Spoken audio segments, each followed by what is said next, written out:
जब हमने स्ट्रेटनिंग करनी होती है। ठीक है, आगे से लेके पूरा पीछे तक, पीछे का हिस्सा। ठीक, ये 2 पार्ट्स में हमने इसको डिवाइड किया। उसके बाद क्या करेंगे, हम इधर से ईयर टू ईयर सेक्शन को लेंगे, इसको इधर डिवाइड कर देंगे और बैक पोर्शन को इधर डिवाइड कर देंगे।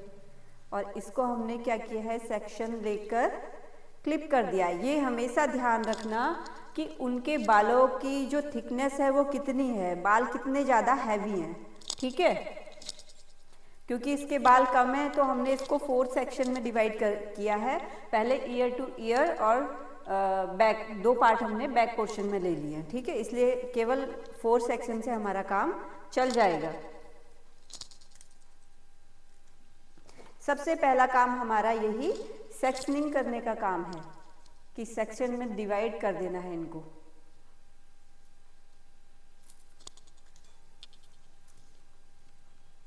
अच्छा, इससे होगा क्या, जब हम सेक्शनिंग करते हैं तो उससे क्या होता है, हमारे काम में सफाई बढ़ जाती है, हमारा काम और अच्छे से होता है। और जो बाल हमें एक्स्ट्रा वाले, जिनका हम काम नहीं कर रहे हैं, उसमें क्या होता है, वो एक्स्ट्रा बाल अगर हमने सेक्शन क्लिप से बांधे हुए होंगे तो क्या होगा, वो हमें डिस्टर्ब नहीं करेंगे और हम इजीली काम कर पाएंगे।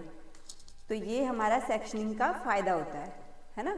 अब नीट एंड क्लीन तरीके से काम कैसे करेंगे, देखो, जब कभी भी हम कोई केमिकल प्रोसेस करते हैं, हम कोई केमिकल प्रोसेस करते हैं बालों पर, तो ज़्यादातर क्या होता है, हम पीछे से आगे की ओर प्रोसेस लेकर आते हैं। लेकिन जब हम स्ट्रेटनिंग करते हैं तो इसका कोई नियम नहीं है कि भाई हमने पहले स्टार्टिंग से करना है या पीछे से शुरुआत करनी है। कई लोग होते हैं, बोलते हैं कि पहले कहाँ से करें, पीछे से कि आगे से। वो डिपेंड करता है कि उस वक्त आपके पास टाइम लिमिट कितनी है, आपका क्लाइंट चाहता क्या है, मेन पोर्शन आपका फ्रंट में, उसको केवल फ्रंट से ही मतलब है या बैक से ही। हमारा काम क्या है, हमारा काम ऑल ओवर पूरे काम को अच्छे से करके देना है ना। तो हम सिचुएशन टाइमिंग के हिसाब से भी देखते हैं कि भाई ज़्यादा टाइम नहीं रहा है ना। जैसे अधिकतर क्या होता है, मैरिज के टाइम पर आपको कोई कॉन्ट्रैक्ट मिल जाता है कि भाई फला फला है और उसको तैयार करना है, उसने ये हेयर स्टाइल करनी है, उसमें आपको स्ट्रेटनिंग करनी है। अब टाइम रहा नहीं, उन्होंने क्या बोल दिया कि भाई टाइम है नहीं तो आप ऐसा कर दो, सिर्फ मेरे फ्रंट के कर दो। तो आप वहाँ पर क्या करोगे, फ्रंट की आइनिंग करोगे, फ्रंट की आइनिंग करके फिर वहाँ पर छोड़ दोगे, है ना, जैसा डिमांड है उस समय का। तो उसी के अकॉर्डिंग आप फ्रंट से या बैक से स्ट्रेटनिंग को कहीं से भी स्टार्ट कर सकते हो। तो अब हम मेन पोर्शन क्या आता है हमारा, कि हम स्ट्रेटनिंग जब करते हैं तो उसमें किन किन बातों का हमें ध्यान रखना चाहिए। ठीक है, ये कुछ मशीन है हमारी जो यूज़ होती हैं। पहले हम ले रहे हैं, किन बातों का ध्यान रखना चाहिए।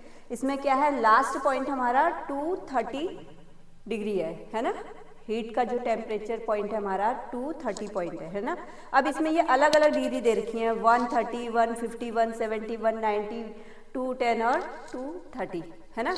अब इसका मीनिंग क्या है, इसका मीनिंग क्या है, ज़्यादा से ज़्यादा हमारा क्या है, हम इस डिग्री पे कर सकते हैं। ये हाई टेम्परेचर है इसका, है ना। तो क्या डायरेक्टली हम बालों पर, अभी ये कितने पर है 150, ये कितने पर है 170 और 190। अभी हम इनके बालों के लिए, इनके बालों की थिकनेस क्या है, ये थोड़ी सी मोटे मोटे से बाल हैं, इनके हैं कम हल्के, लेकिन थोड़ी सी क्या है, मोटे बाल। लेकिन अगर आपके बाल पतले हैं, हल्के हैं, पतले हैं, तब आप क्या करोगे, 170, 150 ऐसी डिग्री यूज करोगे। 170, 150 ज़्यादा ही हल्के हैं तो, ठीक है, और उससे थोड़ी सी मोटे हैं तो 180, 190। और जब वर्जिन हेयर है और एकदम मोटे बाल हैं, एकदम रिजिड और बहुत कर्ली और वैसे होते हैं जो बिल्कुल की मतलब सही तरीके से एक बार में सीधे नहीं हो पाते, है ना, जो बिल्कुल जिन पर हमारा कोई केमिकल प्रोसेस भी नहीं हुआ है ना।